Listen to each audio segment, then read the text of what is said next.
Hey guys, welcome back to the channel. My name's Onos, and today I'm going to give you some tips on Revenant Farming and gear trading.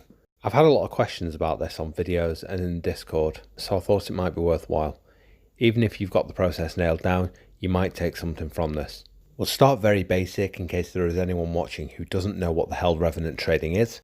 We'll talk about how the mechanics work behind the scenes.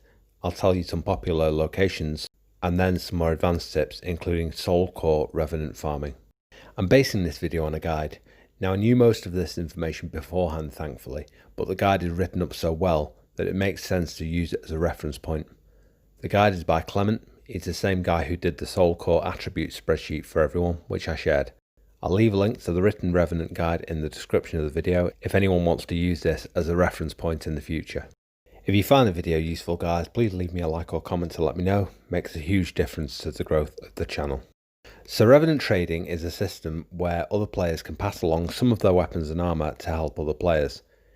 When you summon a Revenant, you have the chance to pick up some of the gear they were wearing when they died. This is a great opportunity for people who are looking for specific attributes for their armor. The most coveted types of gear have either white or orange inheritable attributes, which means you can transfer those attributes over to your own armor. Now, the most basic form of Revenant farming is dropping into a popular location and killing all the Revenants in the area. You can pick up a decent amount of green items in New Game Plus, Dream of the Strong, which you can then dismantle for divine fragments, etc. However, when you're looking for something specific like shuriken damage or attack, or a specific skill that you want to be able to transfer to your own armor, you need to do a little bit more work, but it can still be easy to achieve. So I'll quickly talk you through the mechanics of Revenants to give you some context. When a player dies, it leaves a Revenant in the spot where they died. Important to note that being killed by a Revenant will not leave a Revenant of your own. You have to die by way of a regular enemy from fall damage or drowning or a status effect like fire or poison. Revenants take around 5 minutes to spawn into the level after death and will last around 25 minutes until they disappear. To refresh the Revenants in an area, you must either die or rest at the shrine. This will prompt the server to assess whether any new Revenants need to be spawned in, or if any old Revenants need to be removed. If you spawn into a location and there are no Revenants around, this is possibly a delay with the server. Just rest at the shrine and wait a minute or two.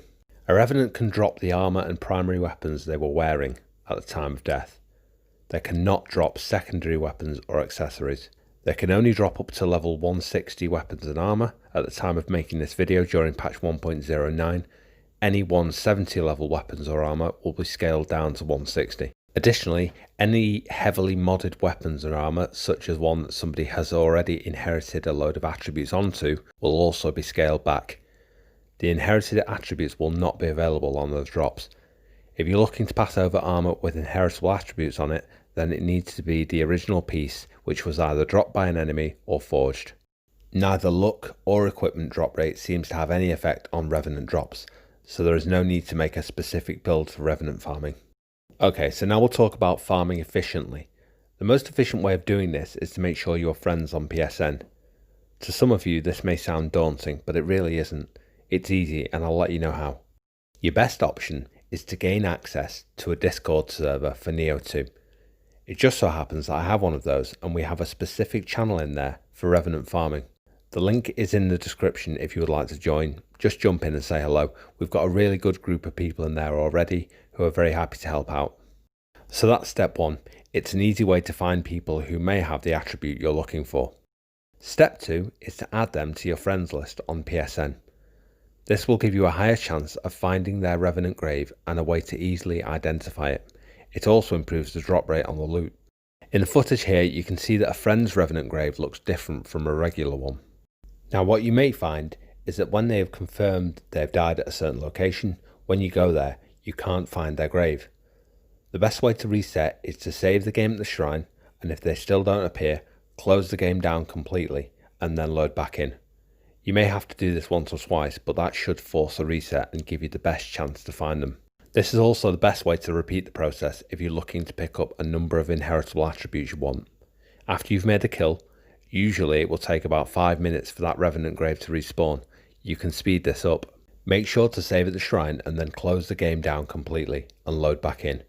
You should find that the grave is back in place when you load back into the level.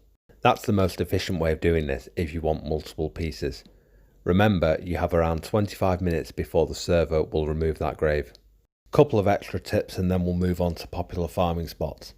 If you just want a piece of armour to use, you'd be better off farming for the smithing text and crafting your own. The minimum stat requirements will be higher if you get the armour from someone else. If you're looking to help someone out by dropping your Revenant grave, remove all the additional gear you're wearing and only leave on the pieces they wanted. This will make the drop more likely and also make your Revenant more easy to kill.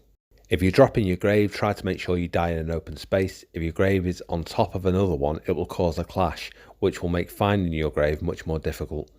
Also make sure to take off the sloth talisman. Having that active can make the farming process a lot slower. The most popular map for farming Revenants for armour and weapons is the side mission Dark Omens in the first region. Be aware this is mainly applicable in New Game Plus Dream of the Strong. There are also other spots too, such as the mysterious One Night Castle, the Brothers Blades and Cherry Blossom Viewing in Daigo. Now you can also farm for soul cores this way too. Again, any drops will revert to their original state, so you can't transfer a level 170 to someone. However, if you've got a particularly good set of attributes on the soul core at base level, then you can pass those along.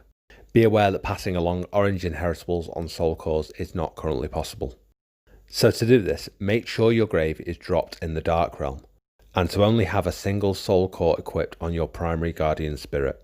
The person farming will then be able to try to get this.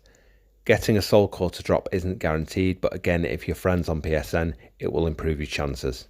A popular location for soul core Revenant farming is the side mission of Fire God's Magatama in Region 2. Revenants holding good soul cores are usually found in the Dark Realm to the right, past the bridge and next to the Skeleton Warrior. Remember the links in the description for the Discord channel and the written guide by Clement in case you wanted to access either of those. Also, we have a closing date for the Nioh 2 photo competition coming up. The last day for entries is on the 30th of May. I'll leave a link at the end of this video if you want to check out how to take part. Hope you found the video useful guys, like and comment if you did, sub if you're new, and I'll wrap it up there, we're done. Thanks for joining me, see you for the next one, stay safe, bye bye now.